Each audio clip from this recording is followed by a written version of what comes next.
I would love to have it recorded. Okay, so we are recording. So I don't know. Yeah, watch it. Or you usually don't want to. Don't say anything you don't want to. Right. You found yourself out. That's why I pointed at you. So big general overview about Article 2. This is the section of our bylaws, as Reverend Bethany said this morning, that contain the principles and the source. Article 2. So when we say our principles and our sources, that's where it comes out of, as the UUA bylaw. Farther, much farther down, kind of buried in this little hidden part, like section 15, is a statement that says we will review that part of our bylaws every 15 years. We're a little late, as we've talked about, but this is that process. So it is a part of our bylaws that we do this review. So that's where we are. In 2020, the board of directors commissioned the study group to go through our bylaws, to talk to people, to see where we were, what we wanted to revise, how we wanted to revise it. And so they did that work for 2 years. And then last year, 2023 at GA, they presented their proposed revision for discussion by the body for the first time. We looked at that, we voted on any amendments, any revisions that we wanted at that point. So from June 2023 to June 2024, we have one more chance to take a look at the proposed revisions, which we will then vote on in General Assembly in 2024. Did I miss any pieces of that? So that's where we're at. What we need to talk about today is not the whole revision. What we want to talk about today is one piece that's time sensitive. Do you want to introduce that, or do you want me to? Okay, Howard, introduce yourself and go for it. I was willing to represent you that year. Also, that was Cincinnati, Ohio. The amendments adopted last year by majority vote that not become part of the vote unless they win 2/3 majority vote. Can you step closer to the owl? They can't hear you very well. The upcoming GA must have a supermajority of 2/3 to approve the amendments that won a majority vote last year. And there can be no further amendments to those unless approved by 75. And the amendment that I have asked the UUCT board to endorse involves adding the value of peace to the new values, which would reaffirm, as I will point out, the current commitment to peace. It will not be even debated or voted on unless 15 congregations endorse it. And that doesn't mean those congregations are committing their delegates to vote for the peace amendment. It is simply providing an opportunity for the GA delegates to review, debate, and vote on. And if it can win a 75% majority, then it will be combined with the other proposals that are subject to a 2/3 majority vote. Just to clarify, or because you keep saying endorse, but you're asking the board to endorse carrying it forward, recommending it to go to GA, not endorse Exactly. the item itself. Right. And at this point, 9 other congregations have voted to endorse. 6 more are needed for it to get on the agenda and the boards of the congregations must submit the minutes of a board meeting. And those minutes that the other congregations have done indicate that they are endorsing for purposes of debate and vote. Anything else on that project? Yeah. Are there 6 other congregations that are actively looking at this, like, Oh, there are the over. so the 15 is not, Right. insurmountable? Right. That line is segue. So what do you mean by P? There was a request, if anybody's speaking, I think speaking one at a time will help our Zoom attendees. And using our teacher outdoor voices will also help our Zoom attendees hear. They're not able to hear very well. So if you're able to have an outdoor voice, use it. To do, which I would like to do. But I have questions during my presentation, if that would help. Do you have anything further to add, or should I go? Okay. When the Article 2 Commission presented their material, I wanted to see what changes their proposal made to the existing language. And so I put together this spreadsheet showing, as we normally do when bylaws are amended, changes by having a strike through of what's being deleted and underlining for new provisions.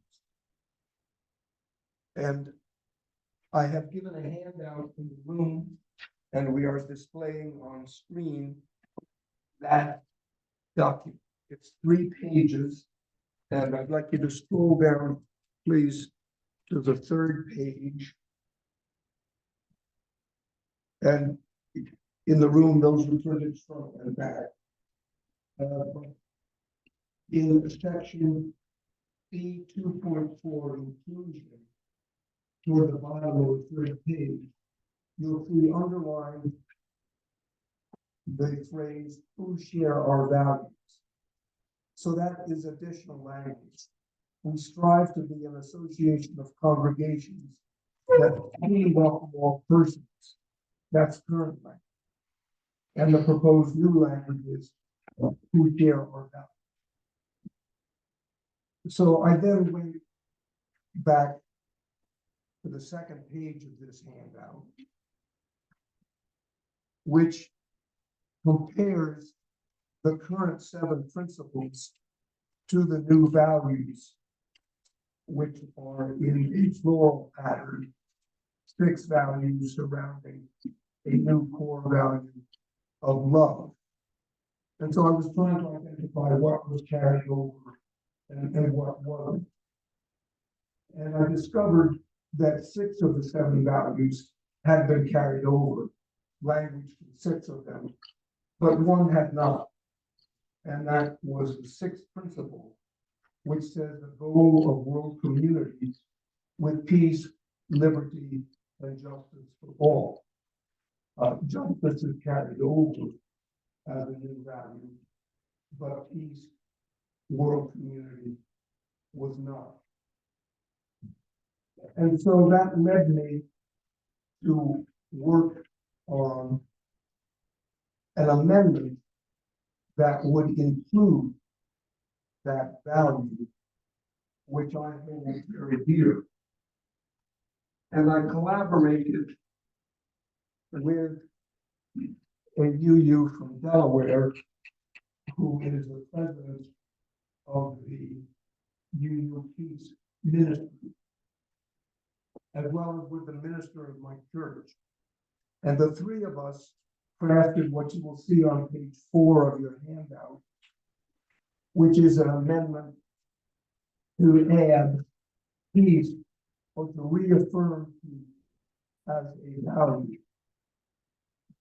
And each of the new values in that floral pattern have a short definition.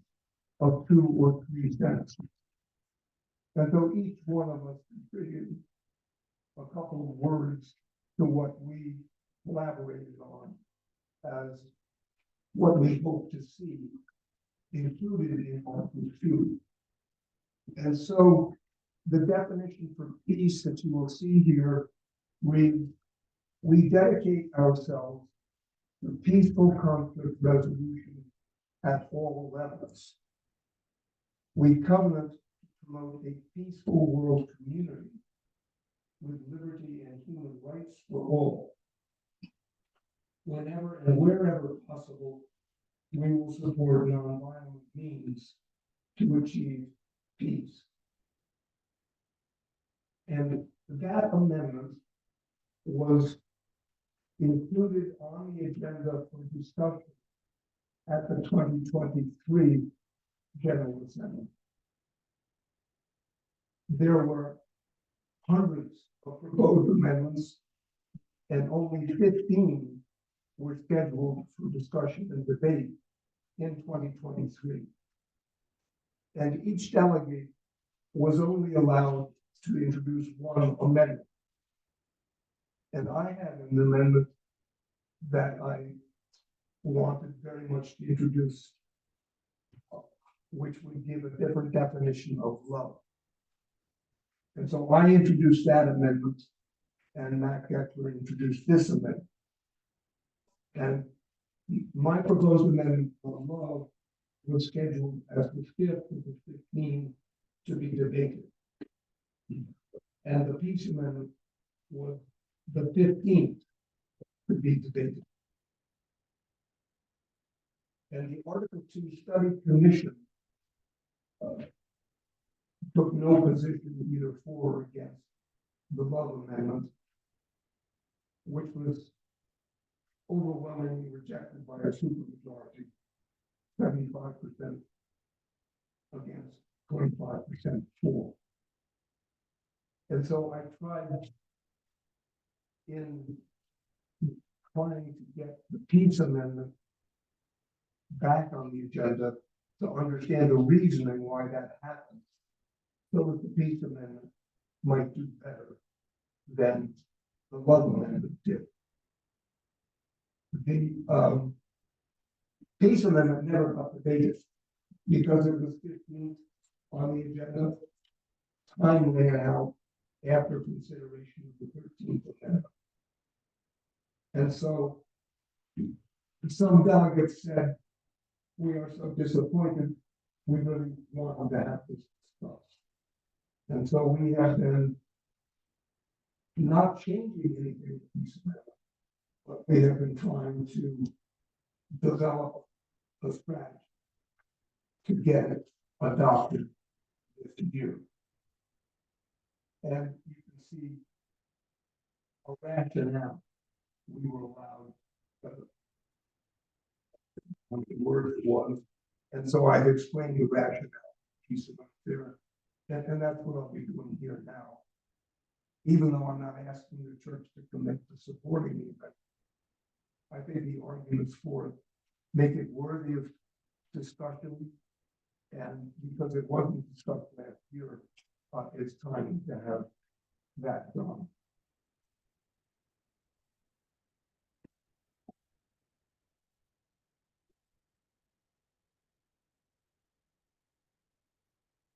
Why did the Article 2 Study Commission not include anything 6 principle?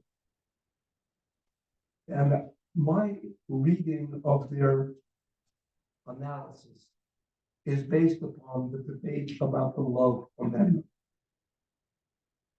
The phrasing of love that I proposed was written by a Unitarian minister in the 1890s, a poetic expression. It says, to dwell together in peace, to seek the truth in love, and to help one another. This is our covenant. And there was young adult African-American woman from Dayton, Ohio, who spoke forcefully against that reference to peace. And what she explained was that our UU commitment to anti-racism would be undermined by committing us to peace. And so you saw displayed on the screen today a phrase she didn't use, but it's a phrase that is frequently heard in protests against the police murder of people of color. When there is a protest, no justice, no peace. And there have been, among Black Lives Matters in Cincinnati, meetings that I have attended, arguments that by any means necessary. So there is a change from the approach taken by Martin Luther King to nonviolent civil disobedience, in which you would accept the consequences of breaking the law, that in order to achieve justice, you cannot turn the other cheek.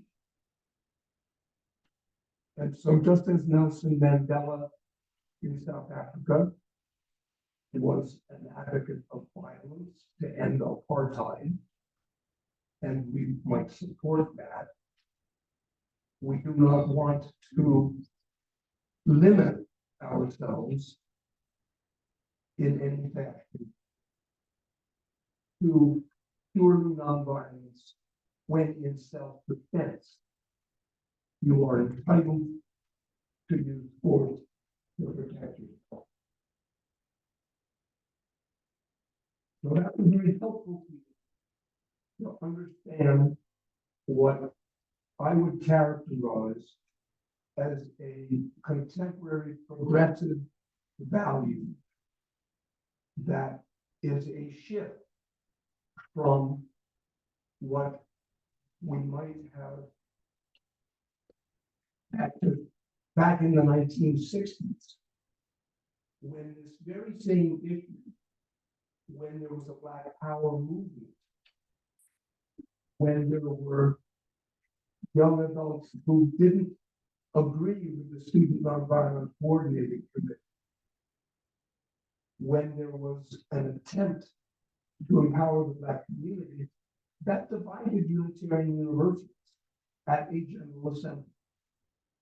And at that point, the leadership of the association was committed to the nonviolent approach and was not as supportive of Black power as many UUs wanted it to be.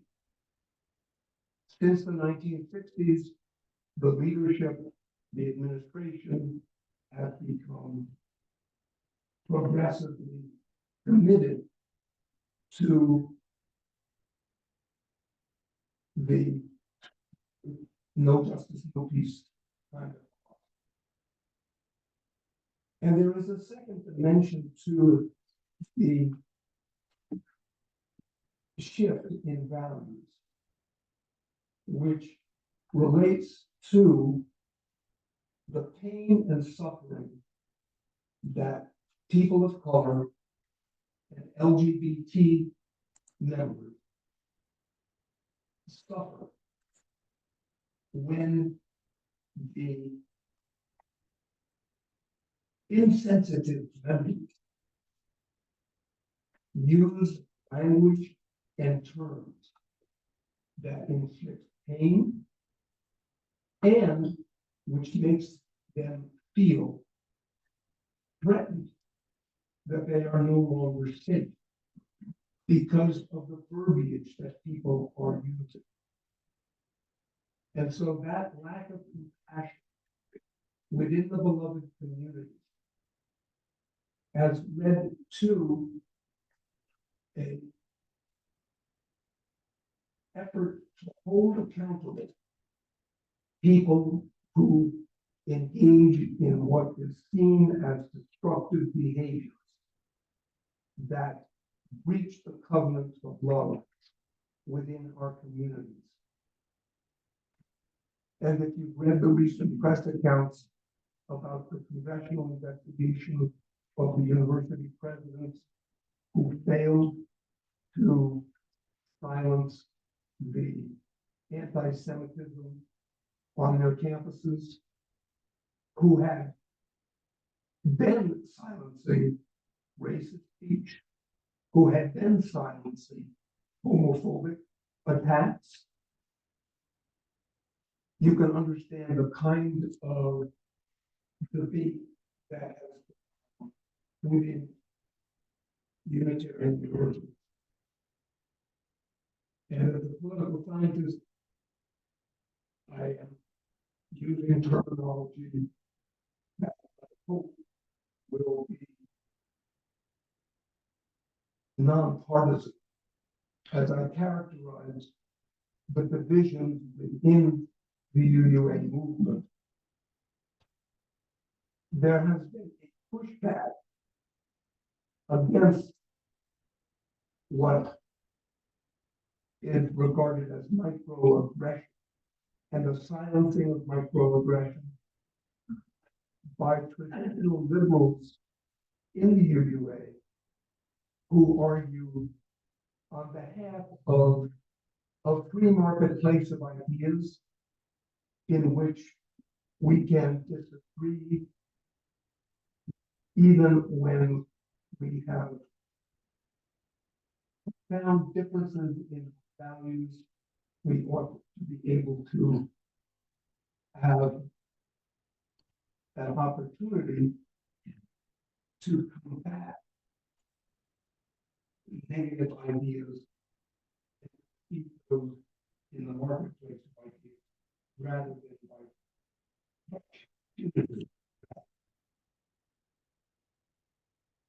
finally, I want to share with you a document that's very dear to my heart. It's the final handout here. It's the 2010 UUN Statement of Contents, Creating Peace. Those of you who've been around a while may remember what was called Congregational Study Action Issues. And in 2006,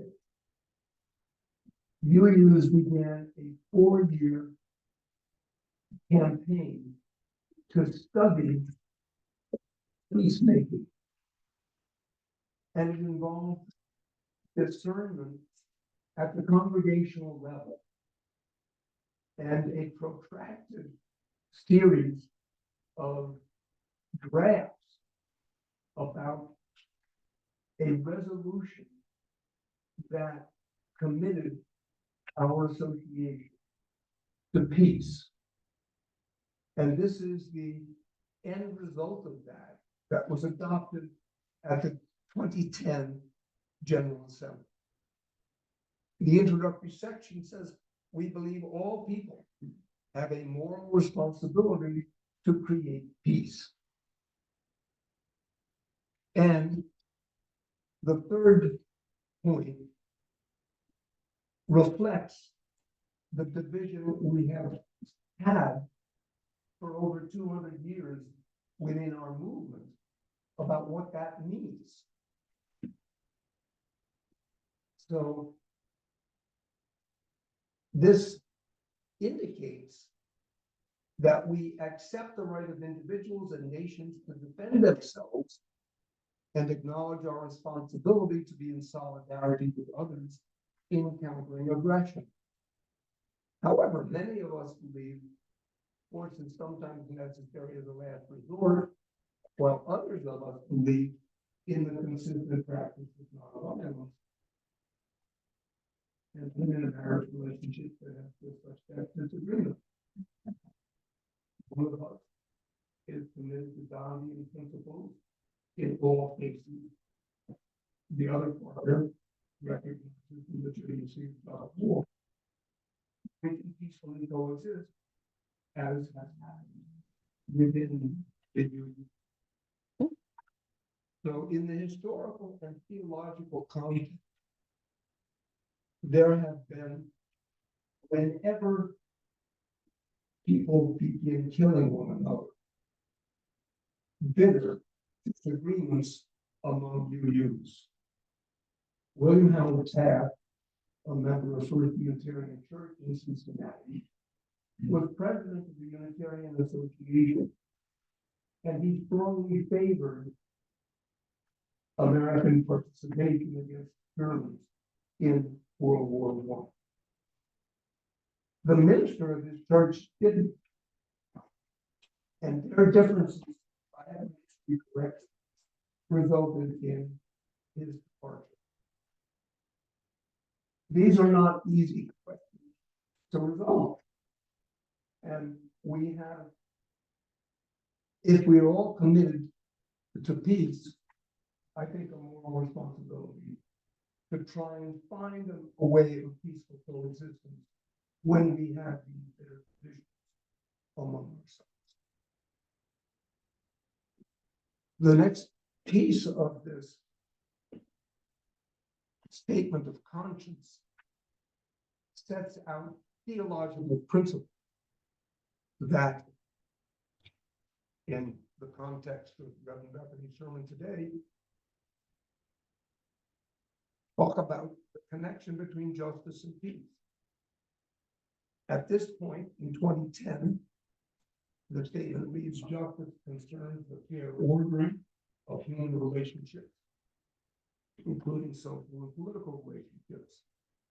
Peace is an attribute of relationship. It's a process, not a stagnant state. Peace emerges as our social and political institutions become more cooperative and just. Lasting peace rests on just relations.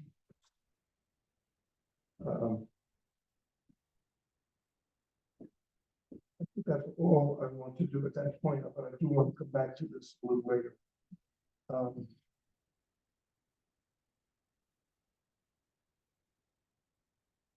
I want to wrap up by talking about the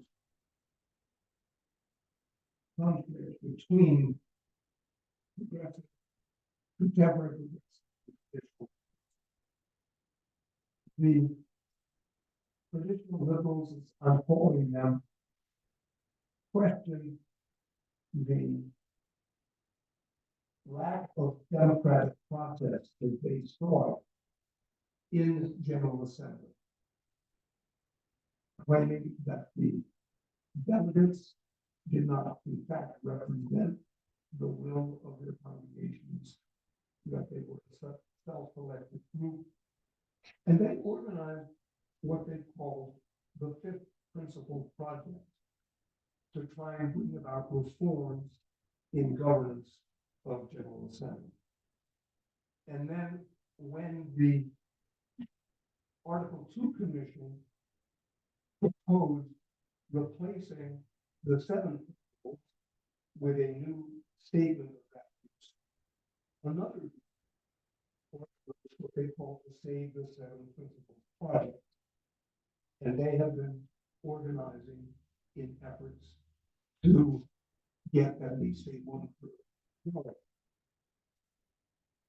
They have run candidates for the board, and they have never won more than 12% of the votes at a General Assembly. And the UU Ministers Association has also been divided into a supermajority of well over 400 who signed one statement, and a much smaller majority of about 60 that signed a competing statement. And so you have a very clear supermajority that in support of these significant changes that will attempt to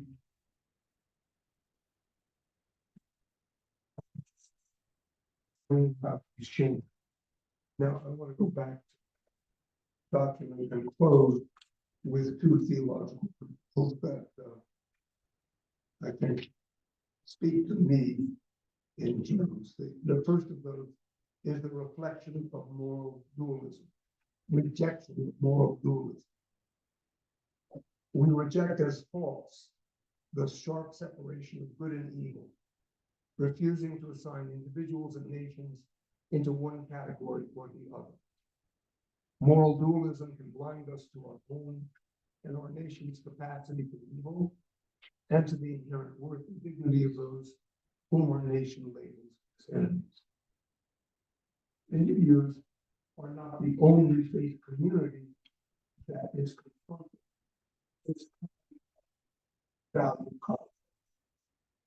Among Methodists, the established leadership has become so liberal in its support of LGBTQ rights that many Methodist congregations, conservative Methodist congregations, are pulling out. And in the Baptist community, the leadership is also conservative, and they have decided to expel those congregations that are too liberal. So I hope that we don't go down either of those paths as you use, and that we can find some way to peacefully coexist. I mean, after all, it's a big thing. We have theists and atheists. We have Christians and pagans. But today is we just to talk about the peace amendment, whether we're Look. how the congregation is about it, not the kind of Can I just conclude then? Humility and mindfulness. We infirm and open-mindedness that makes us suspicious of all claims of finality, including our own.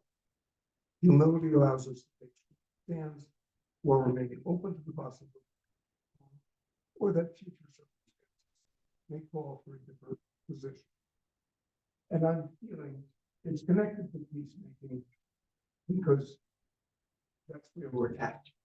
And we're going to be having 4 months of conversation between now and GA that I hope will be with respect, with humility, and respect for people who are different. Thank you, Howard. Very, very thorough. So what you have in your hands, and if you join us online, you should be readily available online. We can send them to you. Are the first document is the comparison of the new proposed revision, which is the document that has the red on the top.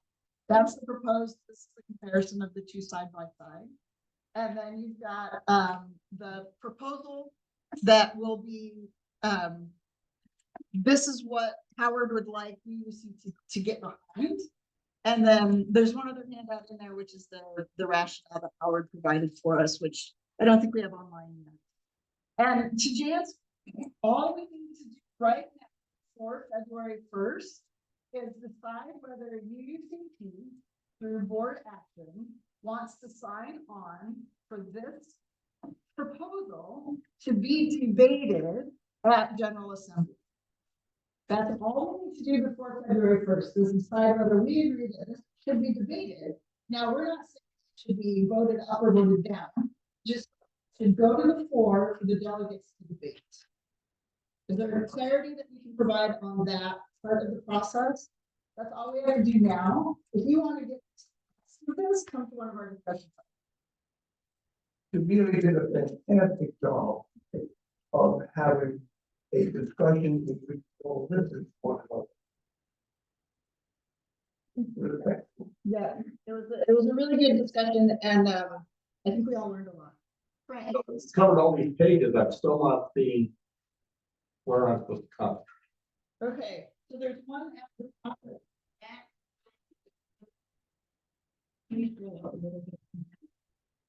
There's a request to use even louder outdoor voices if possible, and probably speak slowly so the mic picks you up better.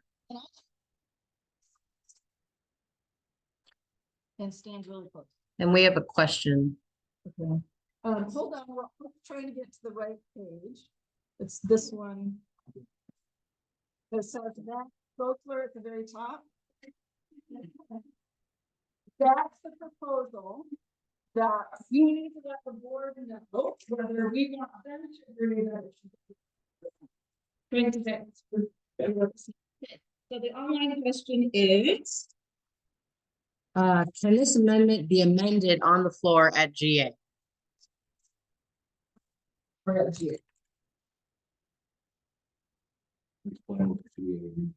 General Assembly. I'm fairly certain, absolutely not. Yeah, that's my guess. That's- There will be no mini assemblies at this GA. This is it. The response was maybe there's a mini assembly where it will be discussed, and our feeling is no, that this is it. The February 1st deadline is what will go into debate at GA. Is there another online question? No, just a request is to keep speaking loudly and pointing your mouth to the mic. Okay. Gotcha. Margaret. I will try to use my outdoor voice for you.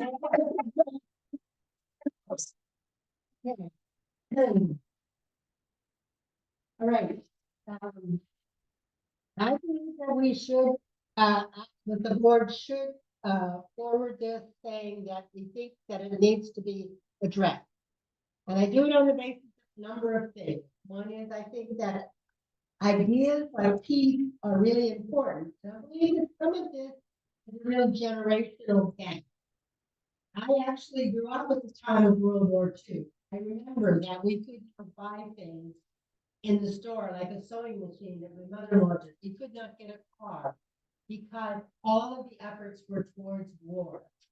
And the people who came through that, who I'm the sort of end of that generation, remember the impacts.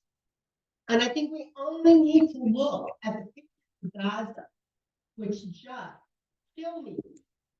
Even just from the point of view of the destruction, where are they going to put all that leftover concrete? Are they going to build a new island or something like it's another place? We know that a section of San Francisco was built from the remains of the earthquake. But just think of sitting in your house trying to have a dinner and suddenly a bomb falls, or a birthday party, or any of those everyday things that we do. And we cannot have the security that comes. How can we not be for peace? However it comes, based on justice, whatever, we simply should not be trying to kill each other off, to destroy the landscape. They can't farm in the Ukraine right now. There are so many landmines. They can't even begin to plow to start to grow the crops that the whole world needs because of landmines. Now, how can we tolerate that? I think we have to be for peace. Yes, justice is part of peace, and justice will get us there. But just the destruction of our environment, of our people, of our cultures, of our way of living, of getting us to the point of starvation. I think of those poor people in Gaza who don't have water. We know what it's like not to be without water. But no water, no food, your baby is crying. Probably it stops crying because it doesn't have enough liquid in it to even be able to pee. I mean, it is just unbelievable. And I just think we have to make peace as an important statement, period. So please vote for sending the peace forward move amendment forward so the whole GA can discuss.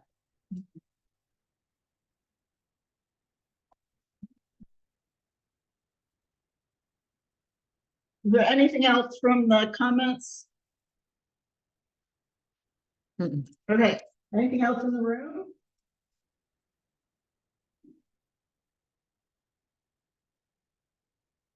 What peaceful.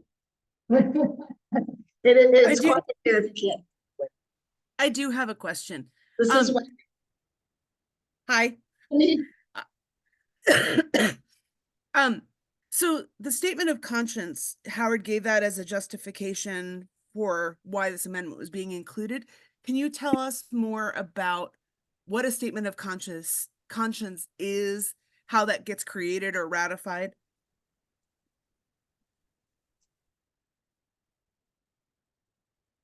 We no longer use the process that was called congregational study action issue.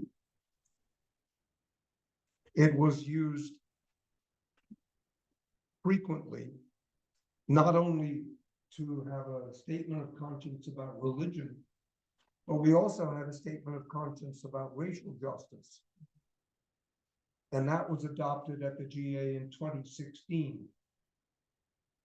And it took 4 years before congregations agreed on that statement of conscience. Now, it may well be that with evolving values, the way we expressed it in 2010 on peace is no longer valid for what UUs think today. But the point I didn't get to in that peace statement of conscience, which is included in the amendment, is that we advocate peace at all levels. And there are 5 levels identified. And Margot just spoke about only one of those levels, the international peace. But it also addresses peace at the national level. And just think, after the attack on the Capitol on January 6th, why we should be concerned about peace at the national level and the threats to democracy by those who are taking the law into their own hands. And it talks about peace at the congregational level. And that's why I spoke so much about the internal disagreements within us. Wendy, I'm not sure if I'm answering your question, and if not, please follow up. I'm really more just trying to clarify, like, it's a discussion and it's ratified at GA by the delegates, or like what was the process for that to be something issued? I'm trying to understand who stands behind that statement of conscience or how it came to be. Draft was taken back to the congregations and they were able to submit amendments to it. And it was progressively revised over the course of 3 years. And at my congregation in Cincinnati, we adopted a congregational resolution on peace. And we changed our mission statement to add peace to justice. And we changed our covenant to add peace to justice in our church covenant. So it's just like the process we're doing now for getting congregational feedback about a bylaws amendment. But back in those days, the result was not a change to the UUA bylaws. The result was a statement of conscience.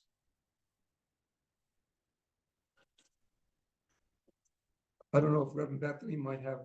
Yeah, I would put it slightly differently. The congregational study action issues, which we used to do, were always 4-year processes where we'd study for 2 years, and then it always ended in a statement of conscience on, or a statement on blah, blah, blah, whatever the topic was we were studying. So and there was always 2 CSAIs, congregational study action issues, going on at a time.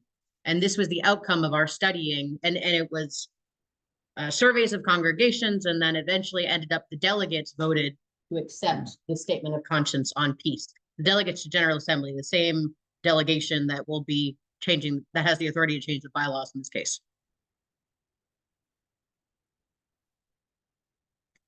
Yeah, we're talking, Carolyn, just for clarity, we're talking about the congregational study action issue and the statement of conscience, not Article 2 process right now. Anything else in the chat? Carolyn Saunders, speak. Yes, I just wanted to say that all this time, it seems to me, from what I could hear, we've been talking about two things. One is whether or not we are going to support the discussion of this amendment at GA, and two, whether or not as a congregation we'll support the amendment. And there's a lot of reasons why or why not someone might want to support or not support the amendment. Statement of conscience, all of these things feed into that. And I think that this year, for sure, we're going to need to, as a congregation, direct our delegates to GA as to how we as a congregation want them to vote on various things. Want them to vote on this Article 2 business especially. And in the past, that had sort of slipped by the wayside as far as our congregation is concerned. And so I think we'll have a lot more discussion about what statements of conscience fed into this, a lot of these things, and how all of this came to be before we, I would assume at the annual meeting, instruct our delegates as to how we want them to vote. So I just want to go on record right now as saying I strongly support us being one of the 15 congregations that sign on to saying, yes, let's discuss this at GA. And right now, that's all I can say about what I would support, because I want to study it a bit more. But I strongly feel that this must be discussed at General Assembly. So that brings us to the process here at UUCT for what's next. And I want to invite you all to share that feedback with your board members. Wendy will be at a table next Sunday during social hours if you want to talk in person, but you have their email addresses if you have information you just want to give your opinion on, and then they will be discussing it at their next board meeting. So the next week and a half really is for gathering feedback about what your thoughts are. And remembering, we're only discussing about whether we agree that it should go to the floor at GA. Like Carolyn said, we're not at the point where we're deciding we want to vote it up or down, just that it should be discussed at GA. Does that make sense? I'm curious if we all think, when have we ever told you to shut up? I just think that's not us. So to me, this is, and my personal opinion is, I have more to say yes. It's conversation, and that's what we do. Absolutely peaceful conversation. There's what we talk. There's knows, right? You gotta make balance, right? So let's talk, and however, whatever. Yeah, I'm trying to disappoint that last day it wasn't automatically the two that got. Yeah.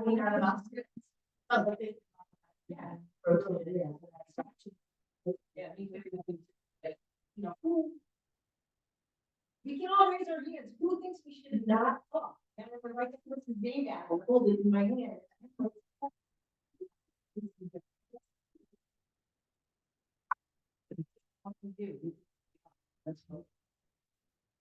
If you can't hear, Jody is adamantly in favor of sending it to GA. Yes. Anything else from the floor, from the Zoom? Frank? I guess what I'm wondering is where this would lead. As Howard said, people are divided about this issue, the peace at all costs and those who say just war. We'll putting this forward to the GA, so I do support that. Obviously, we should talk. Is that really, is this resolution actually going to address that, or we will make always those that are absolutely against any war and those who think we should have fought in World War II? This amendment would not answer the question, because each congregation, each individual will decide whether or not they think force and coercion is appropriate. The resolution says whenever and wherever possible, we support the use of nonviolence. But it leaves it up to our independent thinkers as to when they think it's appropriate. This is not dictating pacifism. We're not going to become Quakers. It's not dictating a Catholic commitment to just war. It's saying that we contain members who have different values on this fundamental question. You use the word value, I was gonna say, it's just a value, we choose to follow our values. Do. But the way you just said it, multiple values, even though we're talking about a value. Just as we have multiple values between Christians and pagans, between theists and atheists, we may or may not be able to acceptance of one another on this, and there have been occasions in our history, and there may be more in the future, where people would prefer a divorce to reconciliation.